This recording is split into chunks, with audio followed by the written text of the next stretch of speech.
चार मूर्ख पंडित। पंचतंत्र की कहानी। एक स्थान पर चार ब्राह्मण रहते थे। चारों विद्याभ्यास के लिए कान्यकुब्ज गए। निरंतर 12 वर्ष तक विद्या पढ़ने के बाद वे संपूर्ण शास्त्रों के पारंगत विद्वान हो गए, किंतु व्यवहार बुद्धि से चारों खाली थे। विद्याभ्यास के बाद चारों स्वदेश के लिए लौट पड्डे। कुछ देर चलने के बाद रास्ता दो ओर फटता था। किस मार्ग से जाना चाहिए, इसका कोई भी निश्चय न करने पर वे वहीं बैठ गए।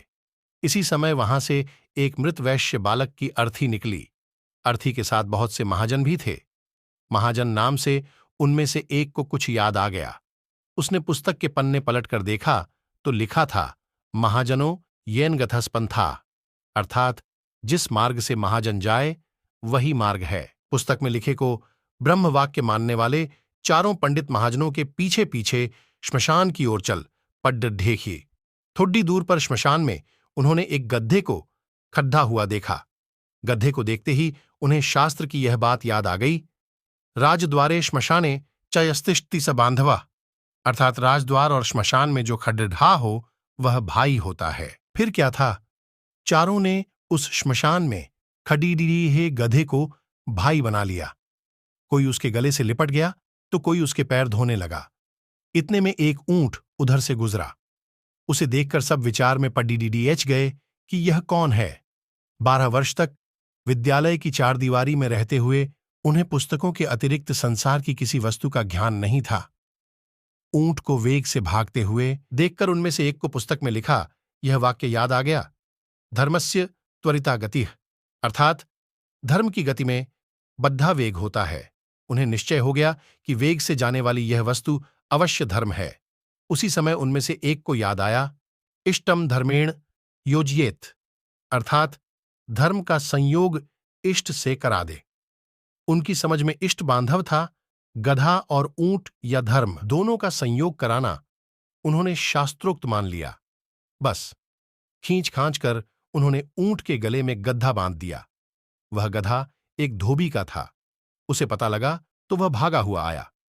उसे अपनी ओर आता देखकर चारों शास्त्र पारंगत पंडित वहां से भाग खड़े हुए। थोड़ी दूर पर एक नदी थी। नदी में पलाश का एक पत्ता तैरता हुआ आ रहा था। इसे देखते ही उनमें से एक को याद आ गया, आगमिष्यति यत्पत्रम तदस्मांस्तारयिष्यति, अर्थात जो पत्ता तैरता हुआ आएगा वही हमारा उद्धार करेगा। उद्धार की इच्छा से वह मूर्ख पंडित पत्ते पर लेट गया। पत्ता पानी में डूब गया तो वह भी डूबने लगा। केवल उसकी शिक्षा पानी से बाहर रह गई। इसी तरह बहते बहते जब वह दूसरे मूर्ख पंडित के पास पहुंचा तो उसे एक और शास्त्रोक्त वाक्य याद आ गया, सर्वनाशय समुत्पन्ने अर्धम त्यजति पंडितः, अर्थात संपूर्ण का नाश होते देखकर आधे को बचा ले और आधे का त्याग कर दे। यह याद आते ही उसने बहते हुए पूरे आदमी का आधा भाग बचाने के लिए उसकी शिखा पकड़ कर गर्दन काट दी। उसके हाथ में केवल सिर का हिस्सा आ गया। देह पानी में बह गई। उन चार के अब 3 रह गए। गांव पहुंचने पर तीनों को अलग अलग घरों में ठहराया गया।